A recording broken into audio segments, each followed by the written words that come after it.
Welcome back to Decarb Connect's podcast. And this week, I am very, very pleased to be joined by Brett Perlman, who is CEO for the Center for Houston's Future.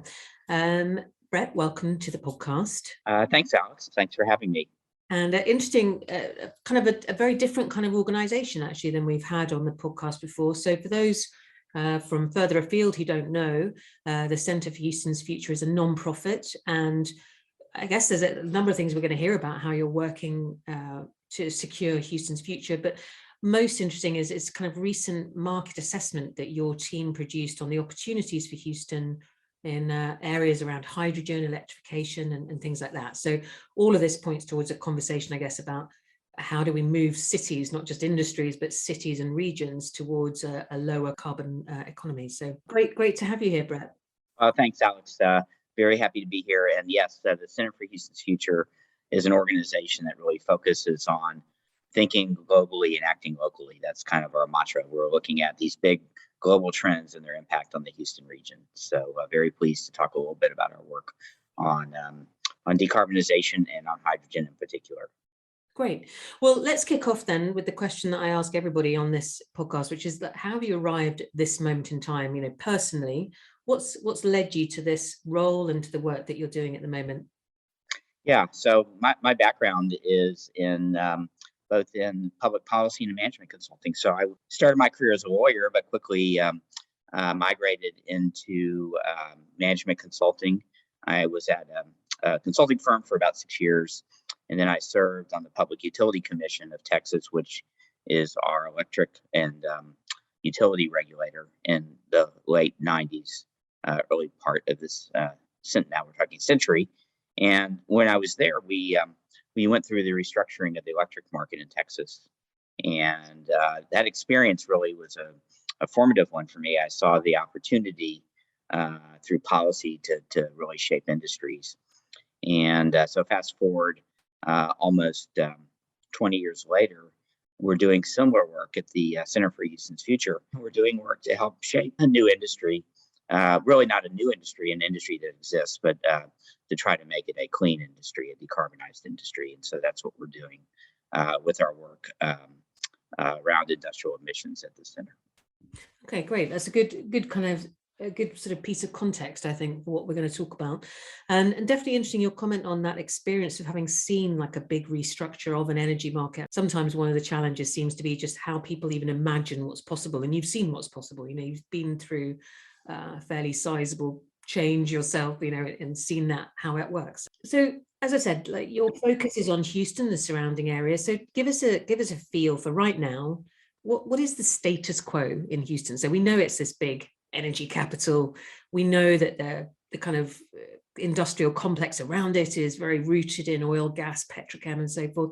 What's the status quo right now in getting that to move towards a lower carbon economy? So we decided to work that our work would focus in terms of our contribution on climate change to something that was somewhat unique to Houston, which was decarbonization of the industrial sector. Houston, as you pointed out, has this amazing oil and gas complex. Produces about a fourth of the oil and gas in the country, but it also produces quite a bit of CO2 and about 50 million metric tons a year. And so one of the challenges that we have is how do we continue to how do we decarbonize that industry and transform it while still creating the products and services that people around the globe demand. And so this idea of industrial decarbonization is both about economic development. It's about growing the industry, but it's also about decarbonizing the industry. And at the center, I think we can do both. So we have a belief that Houston can become not only an energy capital, but a low carbon energy capital. And that's the work we're doing. So where do you start with that? That's such a kind of massive massive leap, a massive change. Where does one start in that, and what kind of role can your organization play in that, do you think? Yeah, and so we started this journey 3 or 4 years ago, and of course, we're a small organization, nonprofit. So our role is simply to do research and convening, to facilitate, to organize, to try to catalyze. Those are things that we do at the center. Obviously, the companies that are in the industry are the ones that have to make the changes happen. And so our job is really to try to work with companies, with NGOs, with governmental entities, to bring them all together to create the fact base that we can all look at the same facts, because you might be entitled to your opinion, as Daniel Moynihan once said, but we're not entitled to a separate set of facts. So a lot of the research we do is around creating that fact base, and we're doing that. That's where we started this research, or started this project, and then from there we go on to create coalitions, and then to identify opportunities. And so that's really the work we do. And that journey started 4 years ago, like I said, with basically defining what the landscape was for industrial emissions. And what we quickly found was that there were 4 major things that we could do. We could capture all the carbon coming out of the smokestacks around the refineries in Houston. That would be a big part of it.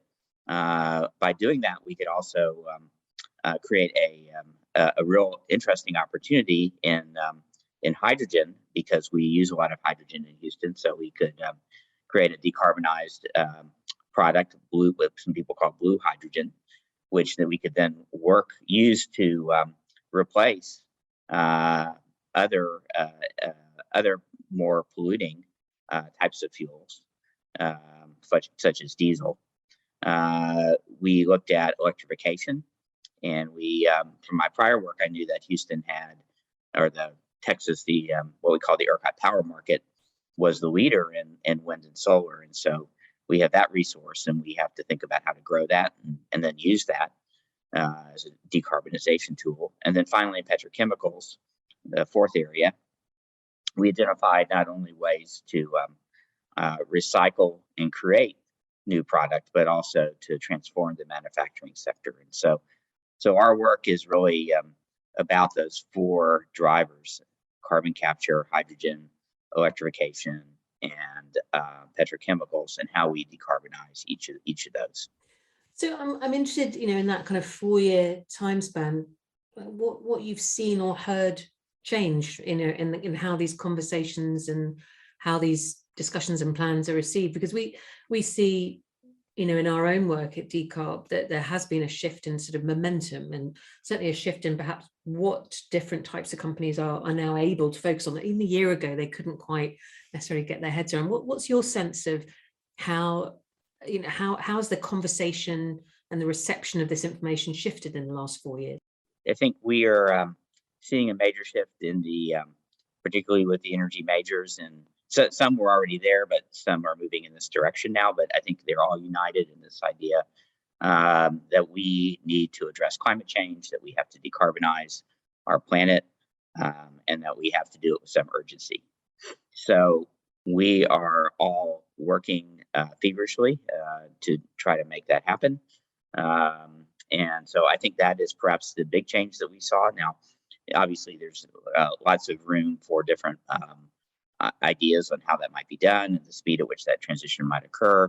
But I think we all agree that it's something that we have to do with some urgency. And so that's the work we're doing. And I think that's the alignment that we now have among all the companies in the energy space in Houston, almost without exception, to go on this journey with us to transform our energy sector. Okay, well, should we dig in a little bit to the report that I mentioned at the start then? And I know hydrogen is particularly a piece of that you and I were going to talk through here.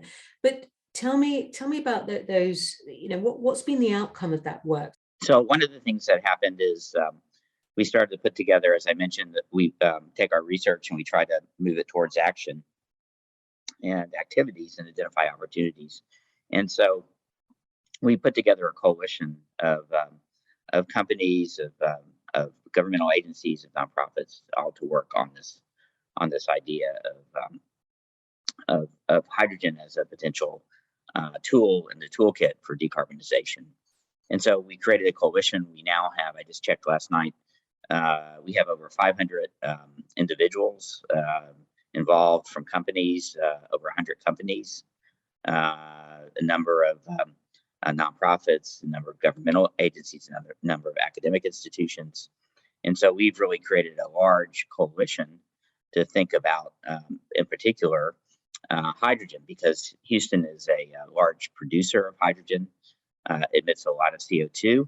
And so it seems like the logical place to start if you're going to decarbonize the industrial sector in Houston. And that coalition's kind of plan then, so what's going to happen with that? Is it, I suppose one of the things I'm interested in is it going to kind of actually form projects, or is it more kind of advising the types of projects that could happen? And so right now we're doing some research. Again, we start with building a fact base. So we're working with McKinsey & Company to build that fact base for hydrogen, to identify a set of projects. Obviously, we can't do the projects. We have to have the companies who own the assets do the projects, and so we are working with them on identifying those projects, making sure that we're addressing the local environmental aspects of those projects. As you know, a big focus of this is environmental justice for the Biden administration, and so we're looking at how can we do this in a way that doesn't create more negative impacts. And so we're in the process of working to create a coalition that can go forward on all of those activities, on developing the projects, on creating opportunities for and leadership for the companies, and then for bringing along the rest of the community and enabling those activities. And so that's the work that we're doing right now.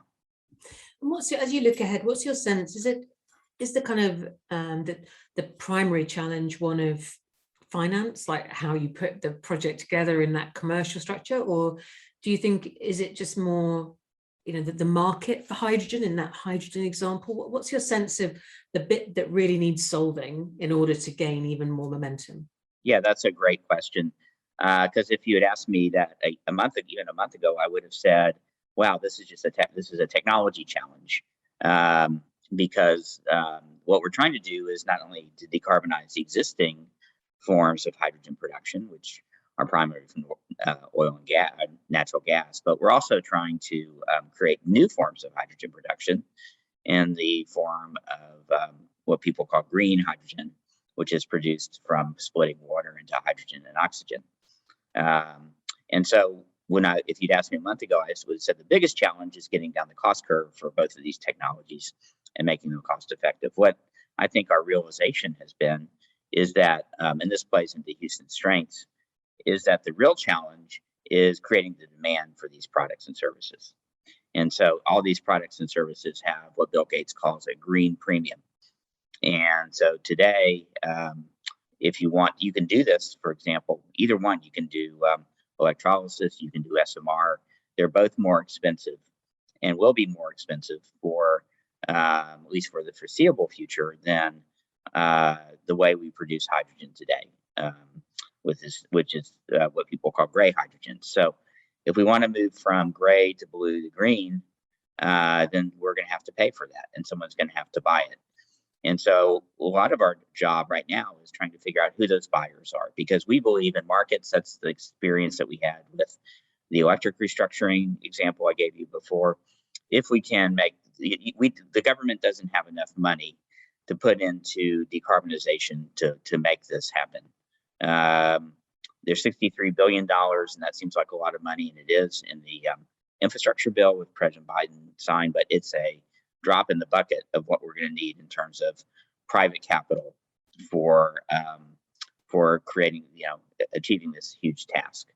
And so the real trick here is how do we get markets to work so that the private sector can invest alongside government to make this happen. And so in order to get markets to work, we need for people to want to buy these products, cleaner products, and to pay that green premium.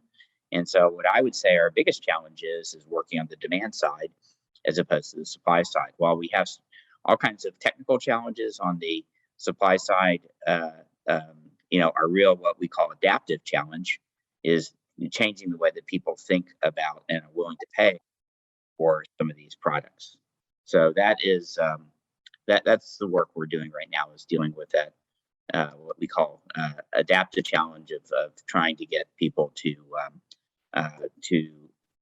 pay more for what they're paying for today, because it's cleaner and better for the environment. So I know some other states and regions in the US, and also, the UN level, there's kind of governments being gradually sort of pushed into the commitments to buy green products. What's your sense for Texas, for Houston? Is that one of the levers through the connections that you have to policymakers? Do you think, is there an avenue there to make the kind of the region, the city, the kind of state infrastructure one of those buyers of green premium products? So what's your thought on that? Oh, yes, I think government can be a driver of this, both in terms of creating the incentives to do this from an infrastructure side, but also, and um, that's what's in the infrastructure bill, but also in terms of helping to drive the market. And so we are working and submitted comments to the Department of Energy as late as this week on how the Department of Energy might start to play a role in helping on the demand side as well as the supply side. And there's lots of ways that you can do it. You can do it through certain market mechanisms, and in Europe, you all call those feed-in tariffs or contracts for differences. But there are other ways that government, as a buyer of energy, because government is a big buyer.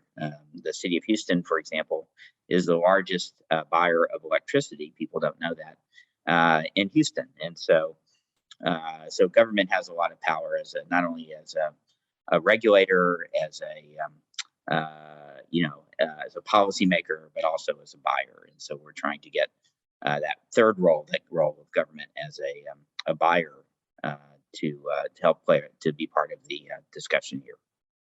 I know when we were doing our prep call for this, I can't remember if I asked you or if you had mentioned that you had been sort of talking to other cities, I guess probably in the States, but also I believe in the UK, or you had connections in the UK and sort of looking for examples of models that were working elsewhere. So what sorts of things have you taken from those sort of external connections that you think could be useful models or ideas to look into? Yeah, so we are in the UK in particular. We've been talking to the UK government. Started a process about a year ahead of the US, maybe a little longer, to go down this way of creating what people call hydrogen hubs, and you have some of them in the UK up and running. And so we have been talking to the leaders of the UK, leaders of those regional development groups similar to ours, about how they have made this work and how the UK government ran that process. And it's very interesting. Some of the takeaways from that work are things that we can implement in the US. And so one example is people are thinking in the US about these hydrogen hubs as being competitive. That there's this great competition, and we're very good on competition in the US on winning, but this is not about competing against other regions. So we've come to find out it's really about how do we decarbonize decarbonize the planet. And so, as opposed to thinking about this as a competition with winners, what we ought to be doing, and this was the insight from the UK, is we ought to be incentivizing all regions of the United States, just as the UK government has done, to get involved in this large, important effort. And so, this idea of starting lots of, I think I described it before, lots of small fires that turn into to bigger fires, and start to fan the flames of that. That's really the role of government, and I think that's what the UK government did very well. Turned what could have been a competitive thing into something where a collaborative thing, where all regions of the country are working to decarbonize the industrial sector in the UK. And I think I think the Department of Energy will probably likely do the same thing in the US. They'll start a number of planning opportunities across the country. Don't want to leave anyone out. Don't want to leave Texas out. Don't want to leave Louisiana out. don't want to leave the East or West Coast out. They all these ideas are good. They're all required to move us forward. And so, really, having everybody working on this hard problem is what it's going to take to solve it. And that's, I think, the insight that we took away from that work. So let's not think about this as a competition. We can have some of that friendly competition. It's good, but let's think of this as a grand scheme that we all need to embark on to decarbonize. And in fact, the DOE has called those Earth shots. So they've even put a name on that, and they've invoked the great speech that John F. Kennedy, by the way, gave in Houston almost 60 years ago, where he suggested that we could go to we could put a man on the moon in 10 years. And so I think Secretary Granholm, in that same vein, has started to talk about what can we do to have these Earth shots to accomplish the same goal. And that takes us all working together. If you remember, Houston was the head of manned spaceflight, but lots of places in the country, California, Florida, obviously, even places like Mississippi, are all been places. Huntsville is one of the biggest, Alabama is one of the biggest places where I think rockets are made today. So we all have a role, and we ought to be thinking about this not as a competition, but as something we're all engaged in. And so that's the work that we're doing at the center and what we learned from our colleagues in the UK. Okay, and then just a kind of closing, well, I don't know why it's my closing question, because really it's a massive question, which is about your perspective on the infrastructure bill in the US. And I don't know, is it looking like it's set up in a way that can really help you and the kind of the coalition you formed achieve your goals, or does it leave gaps? Or I don't know, what's your view on that bill? Well, I think there were two parts of the Biden administration's plans on decarbonization or on the clean energy. The first one was the infrastructure bill. Obviously, that passed, as I mentioned, the $63 billion. I also mentioned that $63 billion isn't enough money to do this alone. And so you do need the second half of it, which are the things that we use in terms of other tools in the toolkit, such as production tax credits and investment tax credits. And those were in the Build Back Better. That seems to be stalled, at least right now in Congress. So that's the other half of it. I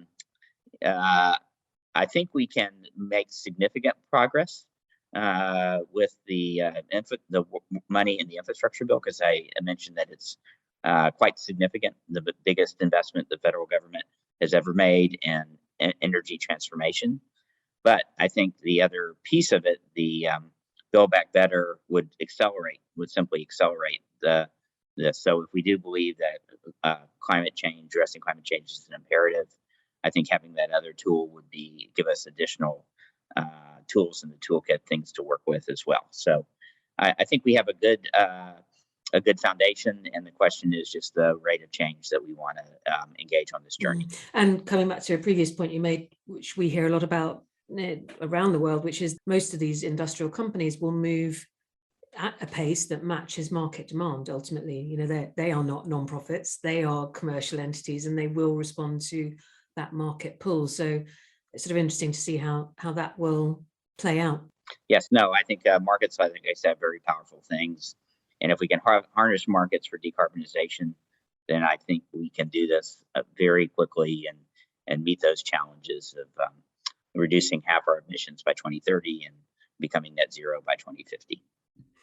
Great. Well, Brett, thanks for talking with me today. I sort of feel like we're going to need an annual, or if not biannual, check-in because things are moving so fast, aren't they? And the kind of the work that you're doing, whilst our focus is often on industry, yours is on city and the industries that that form that city. I just think there's so many correlations between how a city responds, how a region responds, and how industry responds. So it'll be interesting to check in with you again as your plans and as the coalition progresses. So thank you. Great. Thanks, Alex. Many thanks for listening to the Decarb Connect podcast. We work with clients across the industrial sectors, specifically those who are tasked with decarbonising the most energy-intensive products and materials that we use every day. If you have an interest in learning more about either our members network our reports or our event series, do get in touch with us at decarbconnect.com. Or if you'd like to take part in the podcast, email me, alex@ac@decarbconnect.com. Thanks for listening.